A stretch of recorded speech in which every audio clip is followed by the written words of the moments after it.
সারাদিন এদিক ওদিক গরমে ঘোরার পরে রাতের বেলায় একটু বসে রেস্ট করব কি, বাড়ির লোকটা বহরমপুরে গিয়ে হাজির। রাত দুপুরে গিয়ে বলল, চলো এখান থেকেই শপিংটা করে নিই। গেলাম, গিয়ে দেখছি বহরমপুরের প্যান্টালুন্সের শোরুমটা সত্যিই ভীষণ বড়।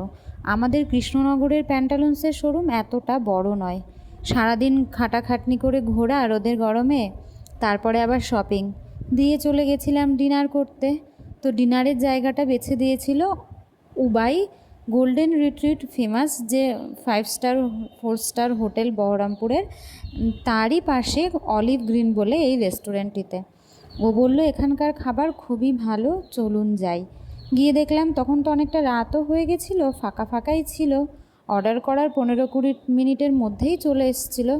সিমসাম পরিষ্কার পরিচ্ছন্ন মোটামুটি ছিল হোটেলটা।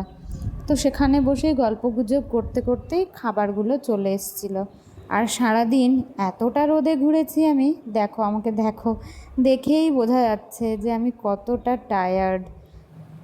খাবারগুলো দেখে মনটা খুব ভালো হয়ে গেছিলো। এই রেশমি কাবাবটা এখন আমি দেখলেই আমার লোভ লাগছে। আমি তো আগেই বলেছি রেস্টুরেন্টে গেলে আমাদের টার্গেট থাকে আমরা বেশি করে স্টার্টারই খাবো। তো সেখানে আমরা ভেটকি মাছ, পনির, চিকেন সব কিছু মিলিয়ে মিশিয়ে অর্ডার করেছিলাম।